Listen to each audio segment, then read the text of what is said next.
everybody's having lots of fruitful conversations and don't really want to break them. But anyway, we've got the highlight of this evening, which is a talk by Father Malachy. So Father Malachy is from the Holy Family parish in Sanderstead, and he's also a psychotherapist.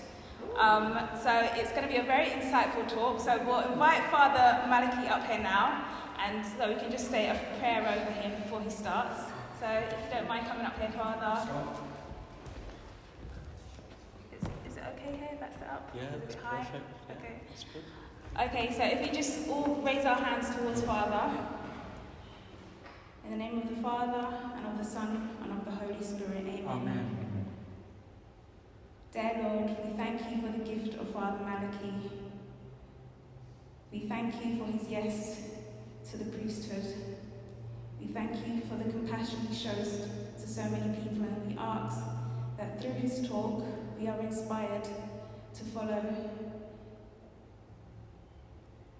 where you would lead us. We ask that his words be your words, and we ask that you bless us and bless Father Malachy as we strive to be better Christians and better visions in your name. We ask for your strength, and we ask for your continued blessings in our lives. And we ask this in Jesus' name. Amen. Amen. Good evening, everybody. Good evening, Father.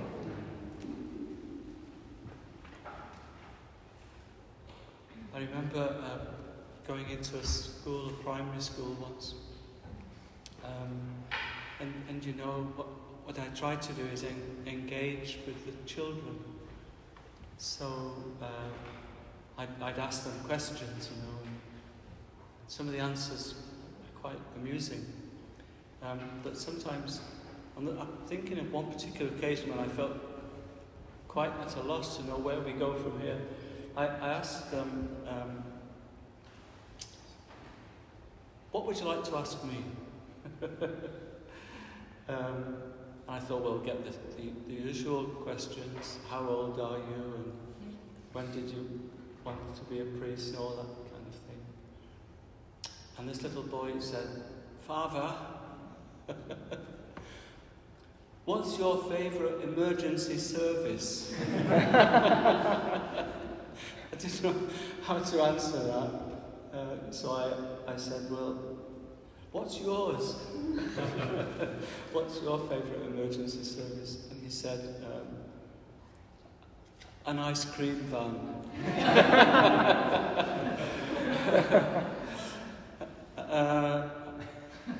And I haven't really prepared anything, because I thought I'd be guided by you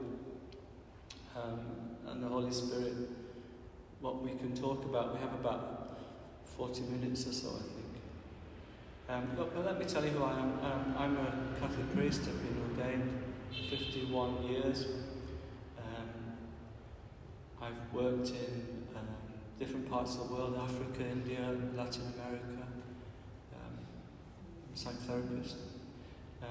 And I recently spent 15 years in prison.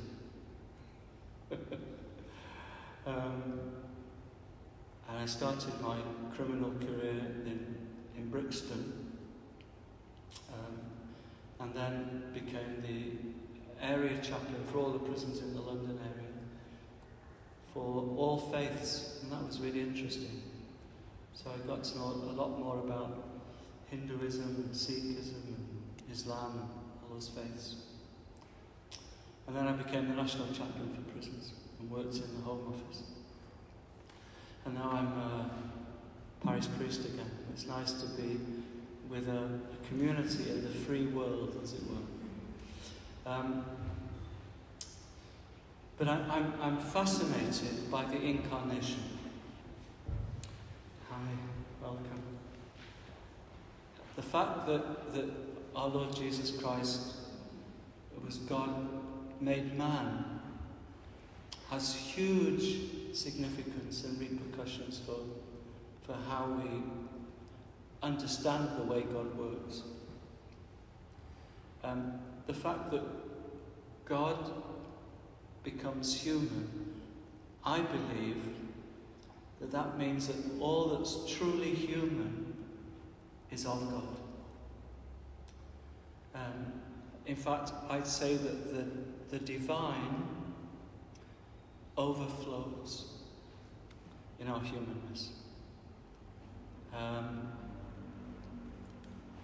We're, as human beings, we're pregnant with the presence of God. And I think if we try to separate our humanness from our life with God, then that's does terrible damage to us, I think. It's almost like a schizophrenia. It pulls us apart. Whereas holiness, I believe, is about the coming together, wholeness, all aspects of our being in a harmony. But it fascinates me the way God works in our humanness. I don't think that he normally drops note from heaven or speaks in thunderclaps. I don't think he normally does that. But there's a great Welsh poet, R.S. Thomas, who says that God comes to us clothed in flesh and blood. In our very humanness, we encounter the Lord. And I think that the journey of faith is an opening ourselves to all that's truly human. Sometimes people say, as an excuse perhaps for not being perfect, well, I'm only human. As if being human is a kind of a deficiency. I see things the other way around. That the closer to God we are, the more human we become. And it's all right to be human, and God is glorified in our humanity. Rather than me speaking at you, could we have a conversation? Would that be possible? Because I'd like to learn from you as well. If you have any comments or questions or experiences you'd like to share, please just jump in.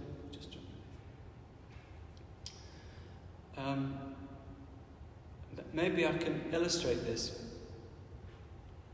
conviction I have by describing some of my work in prisons. Would that be interesting?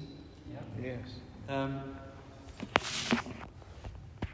Because of my background in Brixton, they asked me to a sex offender treatment program for people who'd committed paedophilia.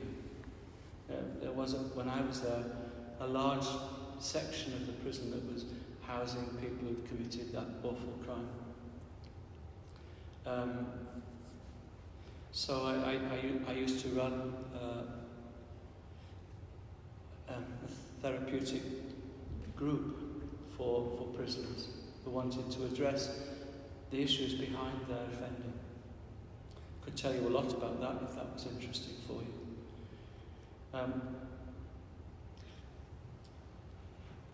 This perhaps you might not agree with this, but I've actually found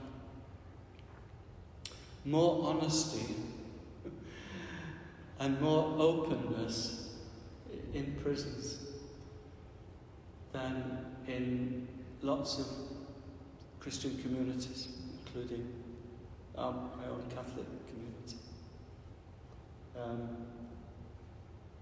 See, I think sometimes things have to go wrong in our lives before we wake up to our need for God.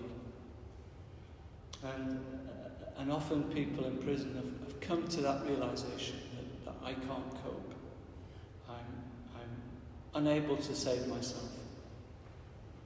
And that's a moment of grace, a real moment of grace. That if somebody is there alongside that person at that point, and speaks words of love from God and lives a kind of loving presence for that person, wonders happen. Really do. I can still remember my first day in Brixton prison. My first Sunday, really. I used to say Mass for the prisoners. And I don't know if you've ever been in the prison in Brixton, but there's a large chapel, a bit larger than this beautiful church. And the prisoners are sort of marched in, prison officers, told where to sit. They can't move, they can't say anything, they've got to be there. And there's prison officers all around watching them and so on. And I was very, very, very, very nervous. All these really tough guys came in, and me standing in front of them. And I was getting things ready for Mass.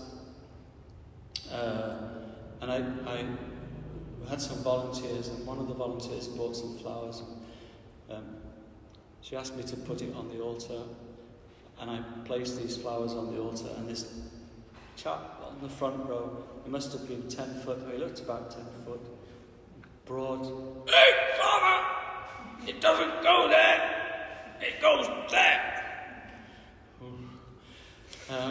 I said, "Okay, right." And I sort of moved it down to where he said it was the right place to be. And all throughout the Mass, the little homily and everything, he was glaring at me, as if he was going to tear me apart at any minute. And at the end of Mass, he said, Father, B32A, you be there." And he was telling me to go on to the wing, B wing, and to visit him in his cell. "Oh, yeah, right." So I went after Mass, and I actually knocked on the cell door, which isn't the usual policy. Yeah, and he told me to come into his cell. And there's a bolt on the door. You have to knock this bolt out so it can't be closed from the inside. You're taken hostage, so I did that. And then I sat next to him on his bunk. And for the next hour, this tough guy, poured out his soul in tears, telling me about himself and his life and his experiences and his hopes and his fears. And that was a wonderful moment for me. Behind that tough exterior was a very vulnerable child of God. And we became best friends. I think I was there about 4 years, and he was there all those 4 years.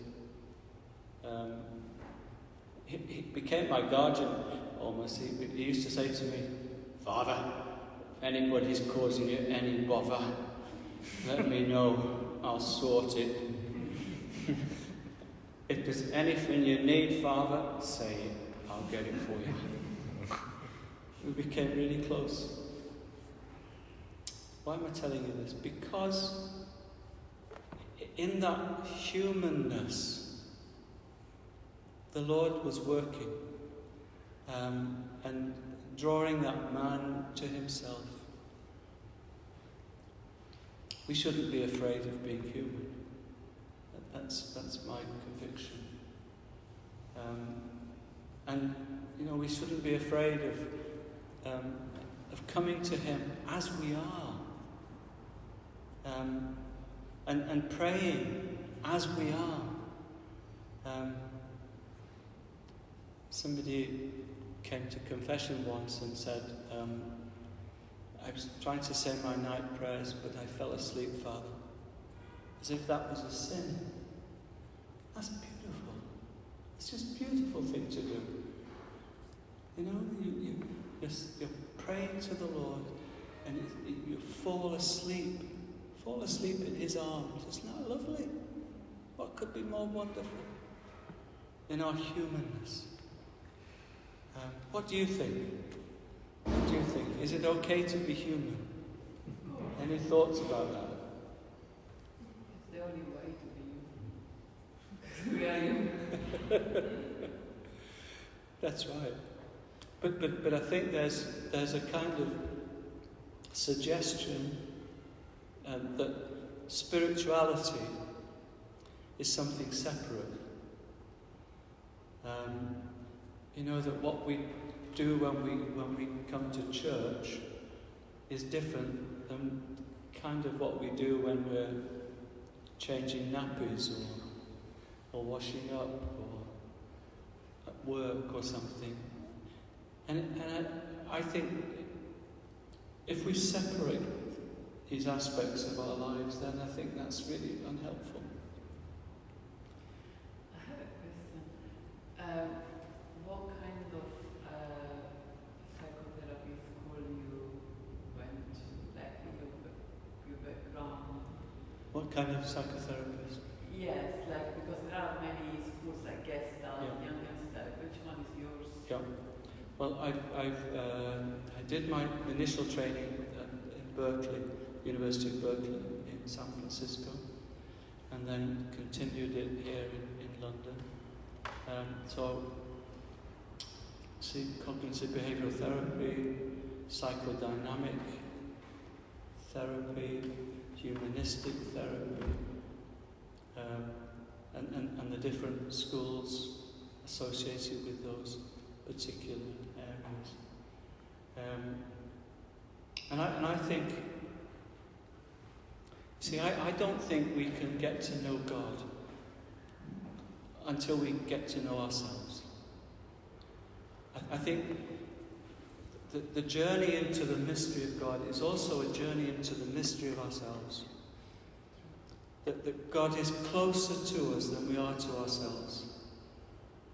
And the more that we understand ourselves and discover ourselves, our true selves, I think the more we discover God at the heart of our being, the heart of our existence. But sometimes I do think things have to go wrong in our lives before we open up and go in search of our true selves. Because I think we learn how to cope.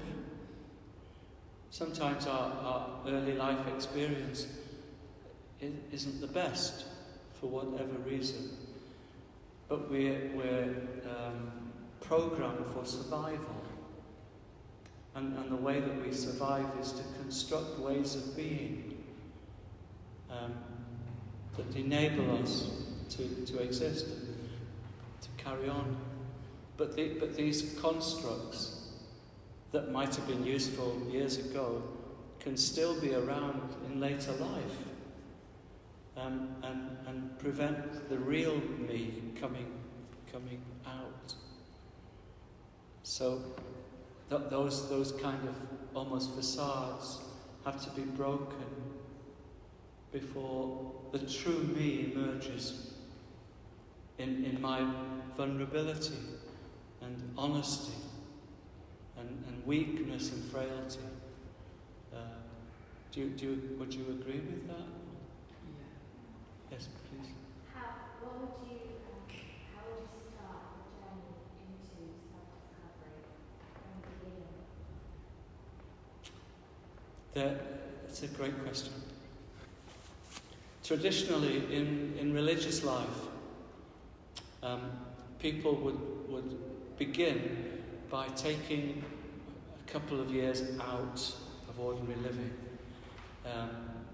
It's called a novitiate. And they'd go somewhere where it's quiet, peaceful, and where they don't have normal responsibilities, and start trying to work out who I am. Who am I? And it's very helpful to have somebody alongside who can join you in that journey of self-discovery. So, when I work, I suppose, therapeutically with somebody, I don't really see it as therapy. I see it as being with that person as they discover and get to know themselves. And usually that means going way, way, way, way, way back to childhood and early relationships in our childhood, which is so crucial. Especially the relationship with our mothers or our main caregiver. See, I can remember thinking about school again. This was a secondary school, and I suppose a youth, he was probably 12, 13, 14.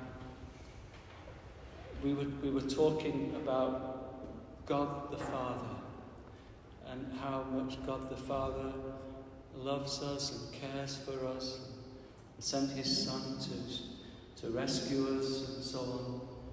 And he couldn't get hold of this little boy, this young man, couldn't really understand that whatsoever. And the reason he couldn't understand it was because his father was violent and had a problem with alcohol and used to beat up his mother. So if that's your experience of fatherhood, how can you really even imagine God as a loving father?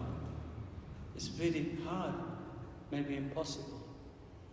So what happens to us in our human lives influences enormously even our appreciation of God, or lack of appreciation of God.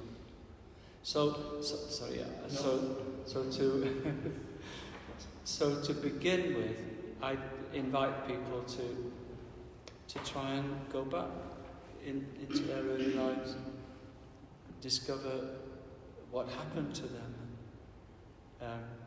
Because sometimes if difficult things have happened to us, we bury them. But even though they're buried, they're still influential. They still have a huge impact upon us. Sorry. No, I was just going to ask how sort of critical you think this is, because I know Jesus says in the Bible, he says, unless you change and become like these little children, you will never inherit the kingdom of heaven. But it seems to me a sort of requirement, almost. And, because, can the trauma, for example, act as, in effect, a block to receiving kind of God's love, or your perception of yourself that you're not sort of lovable, and then you don't experience God's love in the way you're meant to? Absolutely right. Yeah. And my concept of God is skewed because of what happened to me and unresolved trauma. Yes, absolutely right.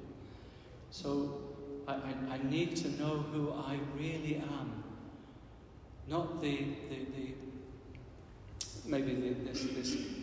persona that I've created to enable me to survive.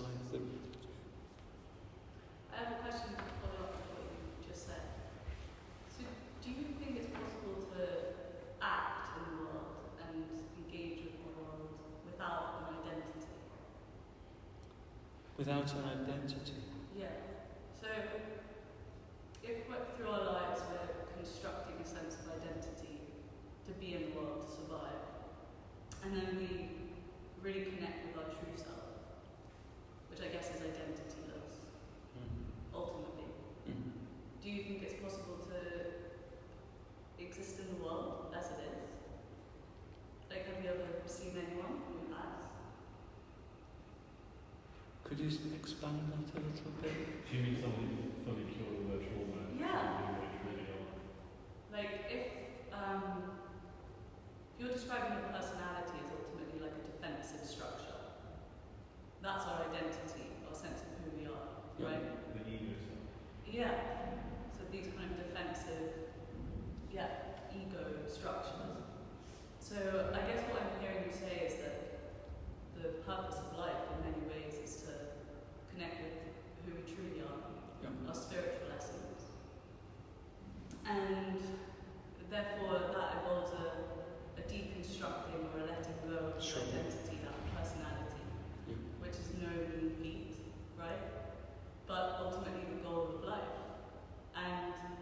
that's why I'm wondering, in that case, if you are able to do that and you let go identity, what happens? You don't let you go of identity or identity Christ.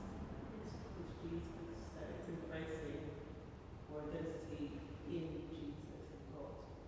That's what I was thinking.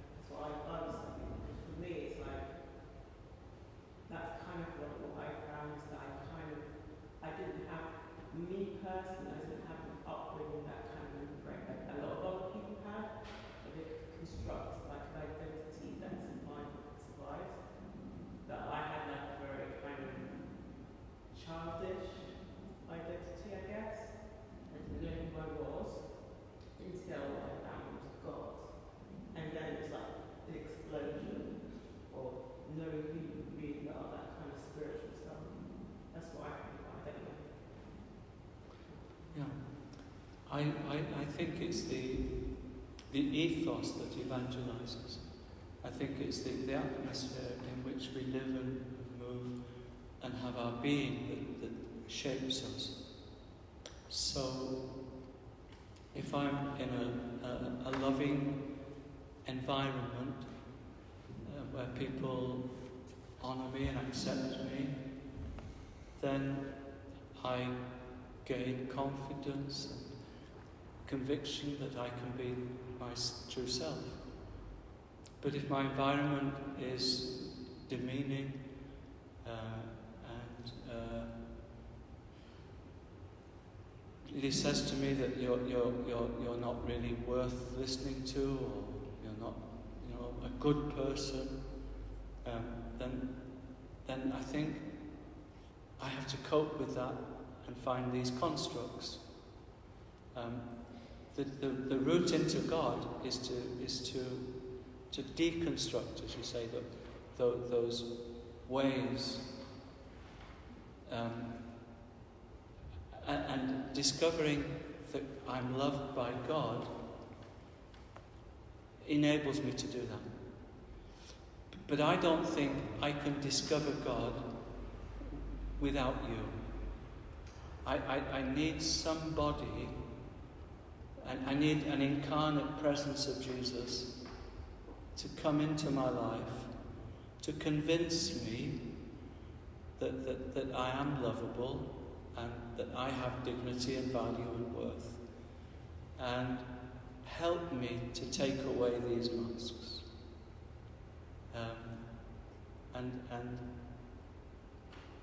The Lord brings freedom in that sense, freedom to be who I truly am. And He looks at me not just as I am, but what I can become. And I think I need somebody in my life to look at me in the same way. And that's how God works.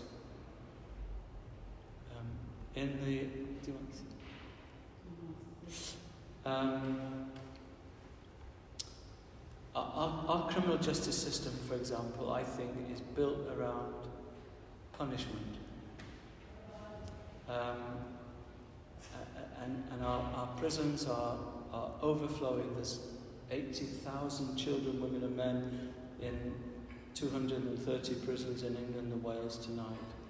It's the highest per capita prisoner population in Western Europe.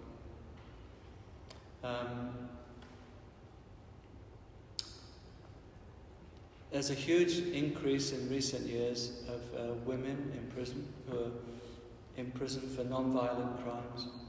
And of course, if you lock up a woman, that has massive repercussions for families and children. Some of our prisons have units where pregnant women who have been convicted and sentenced to prison can have their babies with them. It's kind of barbaric that you can go into a prison and in a prison cell there's a mother and a cot in the cell. So the baby's first experience of life is in prison. How harmful is that? But more than that, and it varies from prison to prison, but it's usually around 12 weeks or so. 12 weeks, maybe 4 months, something like that.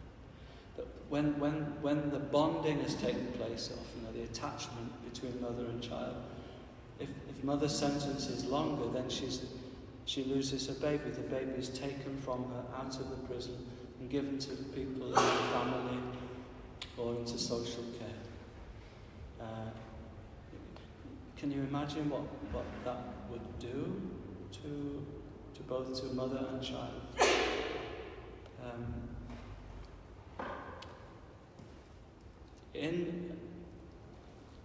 I believe in something called restorative justice, which is very different.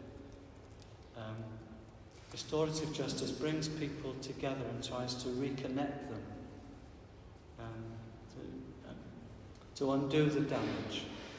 So,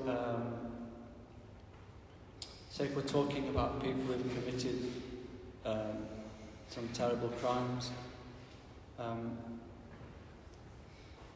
I can remember a woman who had her house burgled, and for a couple of years, every night she would walk around the house 2 or 3 times, checking every door, every window to make sure it was bolted, because she was terrified that this would happen again. The man who committed the crime was in prison, and he agreed to meet this lady. And there was lots of preparation on both sides, both for the offender and for the victim. But when they came together with a group of people around them, it was the most moving encounter. This woman was able to say to him, "Do you know what it's done to me? I'm still terrified 2 years later. It's shaken me to my core. Why did you do this? Why did you pick my house?" Often offenders don't want to hear the impact of their crime. If people have committed paedophilia or rape or something, they would often cover the face of their victim. But then it gave the offender an opportunity to explain to this woman why he broke into her house. Because he was on drugs and he needed some money to buy drugs. And it wasn't her in particular because she had a window open or something. And at the end of this meeting, they embraced each other and they were both in tears. And I think that meeting was of God. Whether it's described in spiritual or theological terms or not, it's of God. I'm absolutely convinced of that. And I think what we need to do as disciples of the Lord, missionaries, is to help people to kind of diagnose, if you like, what's happening in their lives, and help them to see it in terms of the Holy Spirit and God at work.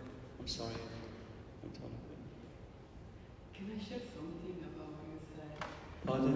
Can I share something? Yes, please. I work in mental health since 2018, and I feel very blessed with this job because it's a great journey for me personally. And what I learned is that I think many people who suffer of mental health. Can everybody hear? Yeah. It's because of lack of love. Now, I don't want to sound cheesy, but for me, lack of love is lack of kindness, lack of respect, and somehow it's quite traumatic if since we were children, we were not respected in our nature, it can cause huge trauma. You know, God in the fifth commandment said, don't kill.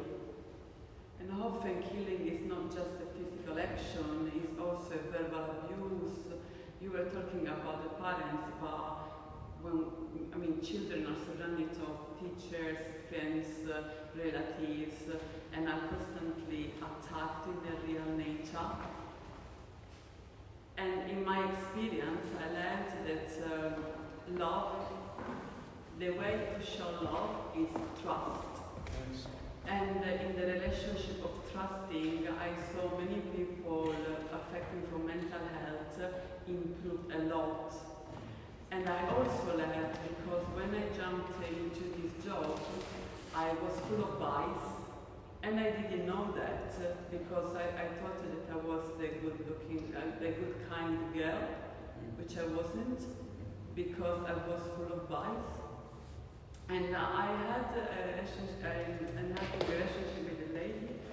She had a drug addiction, and I was like, I felt a sense of dislike towards this person, but I felt I cannot help this person because I have advice.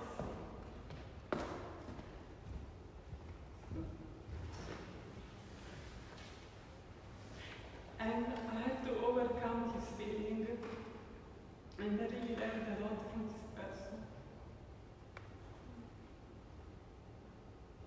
Thank you. It's beautiful. Couldn't agree with you more. There's some remarkable evidence. Sorry, please.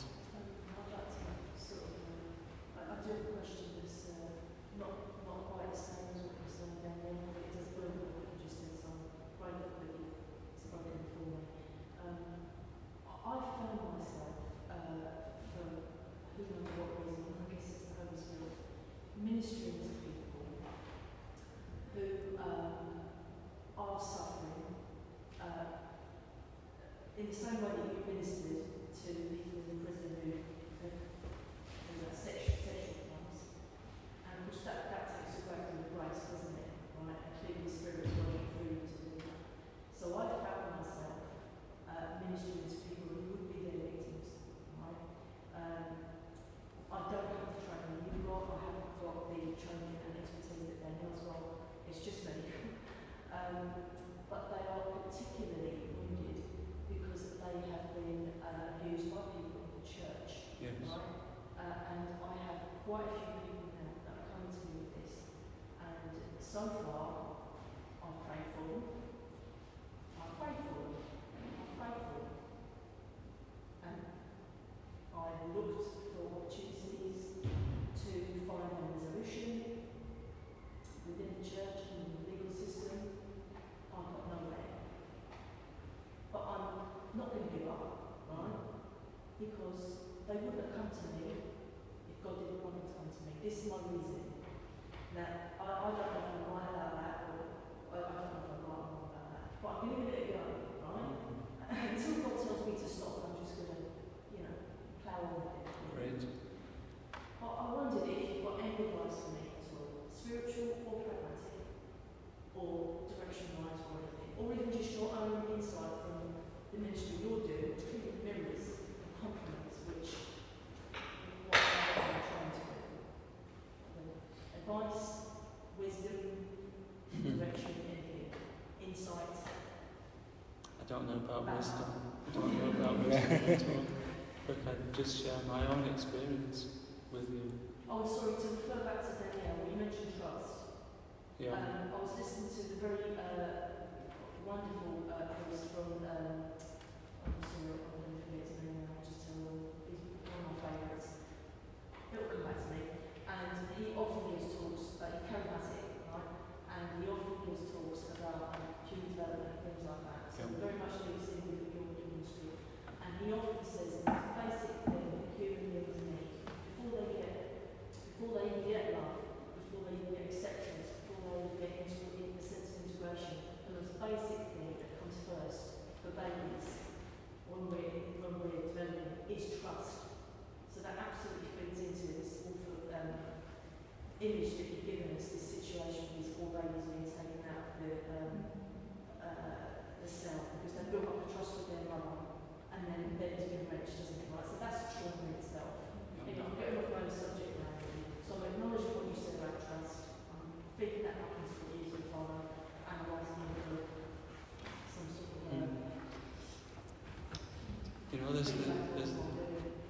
there's some very interesting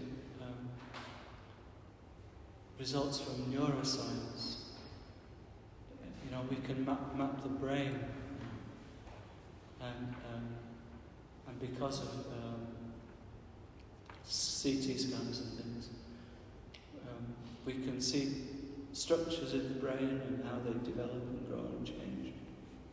And I may have got this wrong, but the frontal lobal system of the brain is the part that governs a sense of worth, a sense of my own dignity, self-worth. And as little children, that's pretty undeveloped. When we're loved as children, and throughout our early lives, that part of the brain that governs my sense of worth grows. But if I have a different experience, if I'm not loved, if I'm treated with contempt, neglect, it's stunted. It doesn't grow. It doesn't develop. And that shapes my personality. But here's the miracle of, I think, of God's grace and the Holy Spirit at work, although it's not usually described in those terms, is that 20, 30, 40, 50, 60 years later, I'm now in my 70s, if somebody comes into my life, another person, for the first time,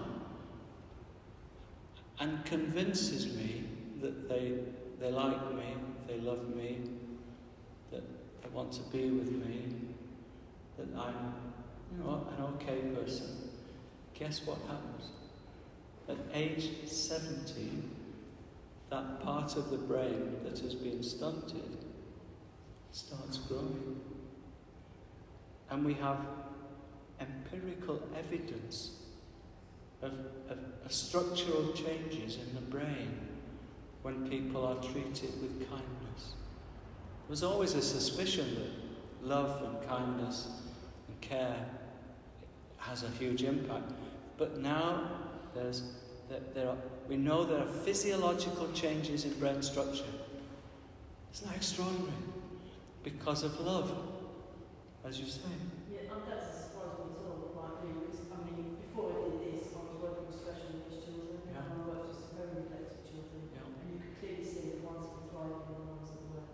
There's a direct correlation I can see between their home experiences and what, Because obviously for me, that's a living experiment. I've got kids that go home and loved, and I've got kids that go home and not loved. So for me, that's a direct experiment. But now I'm finding myself with adults who clearly don't feel loved. They don't feel loved at all, they feel exploited, right, and they feel victimised.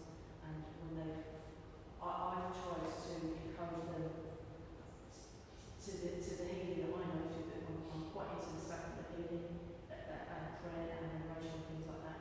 But I'm afraid the damage is so deep, and this is where psychology and spirituality really do.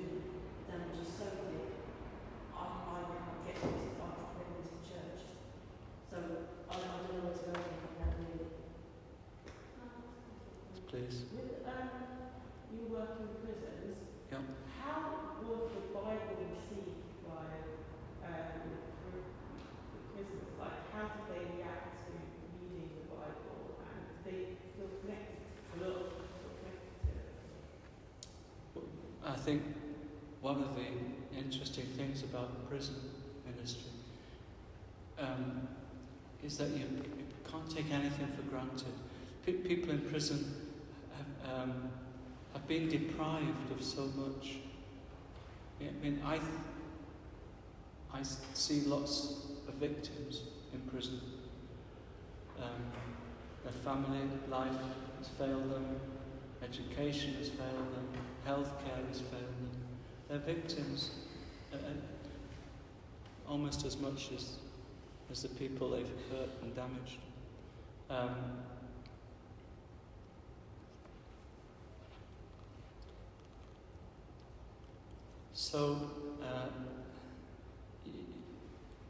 In all evangelization, whenever we want to share the good news with somebody about the Lord's love, you have to begin where they are, rather than what I would like to do for you.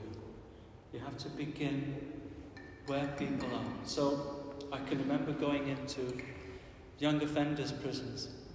We've got the youngest young offender prison in Western Europe, just down the road here, near Heathrow, Felton.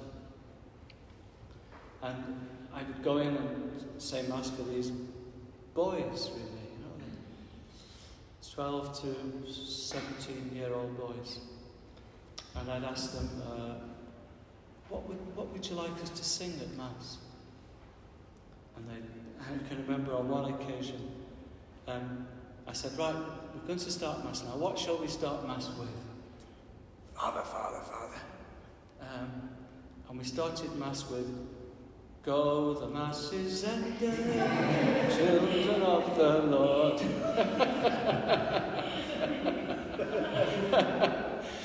Probably not liturgically correct.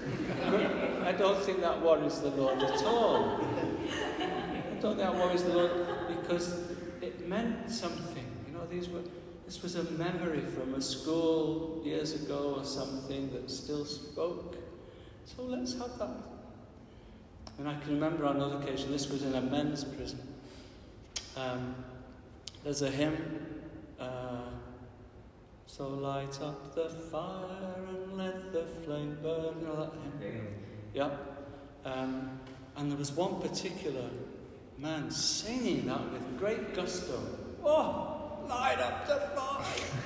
I thought, this is great. This is charismatic renewal. This is revival. Wow. And one of the officers came up and said, Father, do you know he's an arsonist?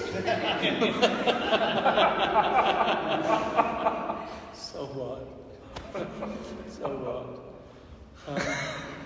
If we, I think, see, prison is interesting because prison's a metaphor. It's a metaphor for something that's in all our experience.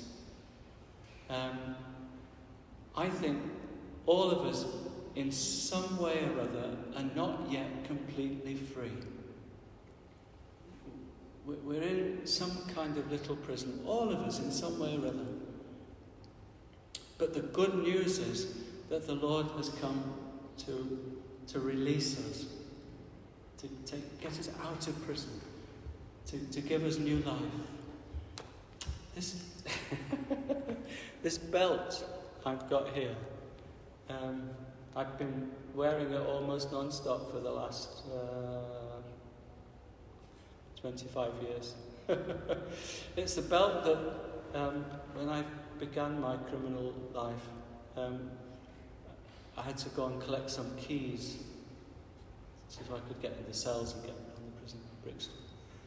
And they gave me this belt and a set of keys. And they allowed me to keep my belt. And I wear it because it reminds me of the good news. That there's parts of me that are still in prison.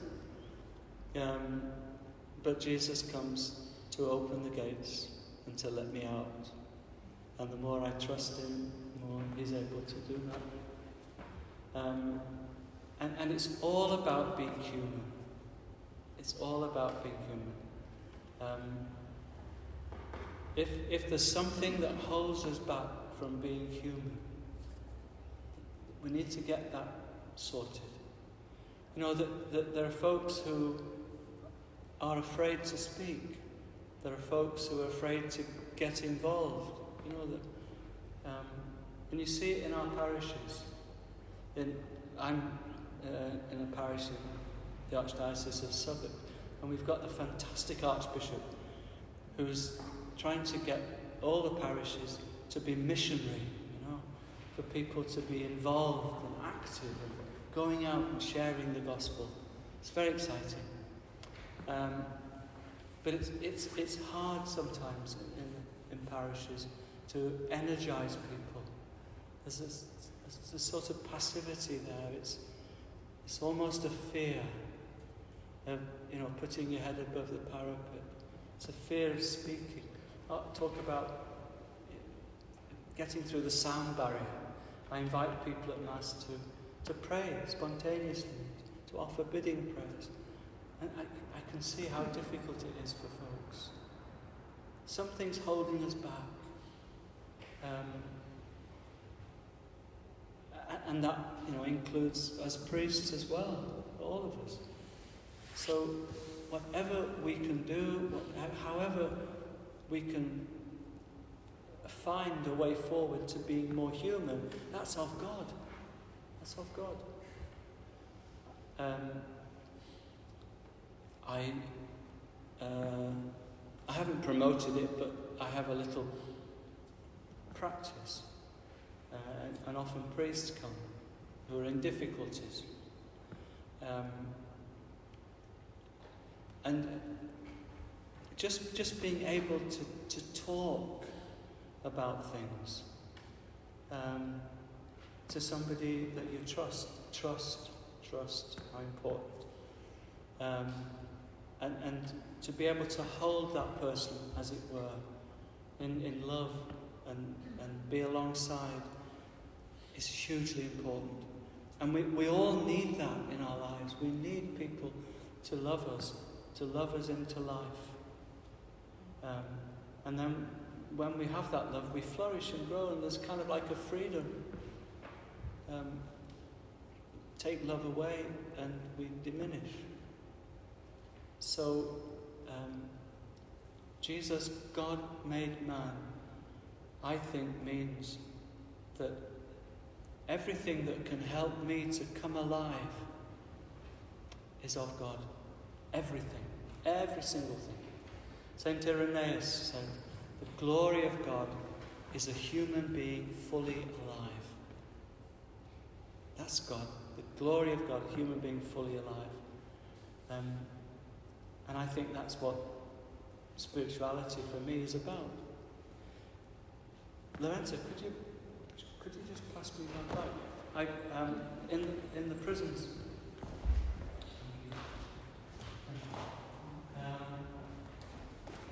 Started two things. One was a competition for the best gardens. We invited prisoners and prisons in England and Wales to create some sort of way of, I suppose, looking after the environment. And it worked really well.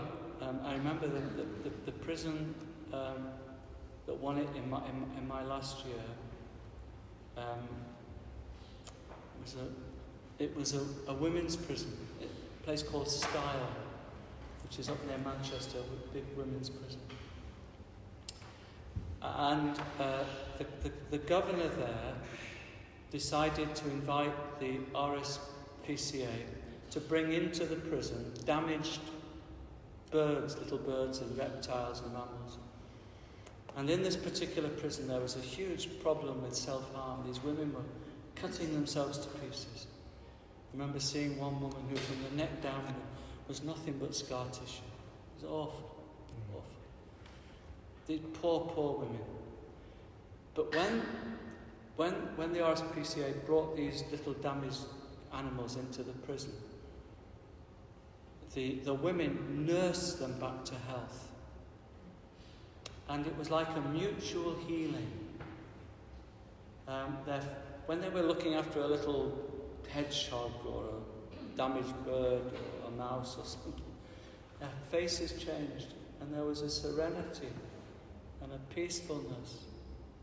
And that was of God.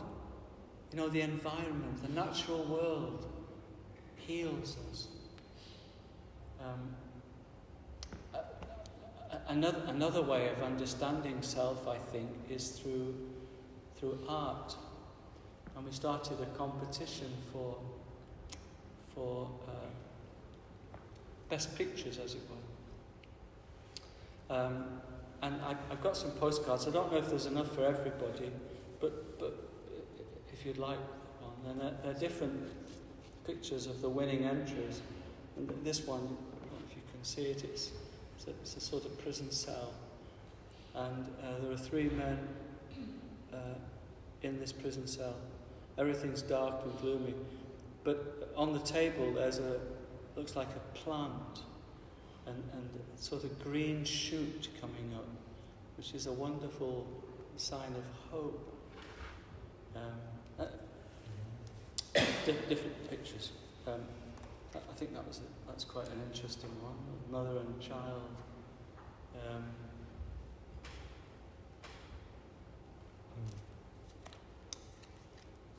We're relational beings, I think, and we grow and we develop happily and healthily, and we get to know God when we have loving relationships in our lives. It's very difficult to know the Lord if we don't have that. So to be human, I think, is so very, very important.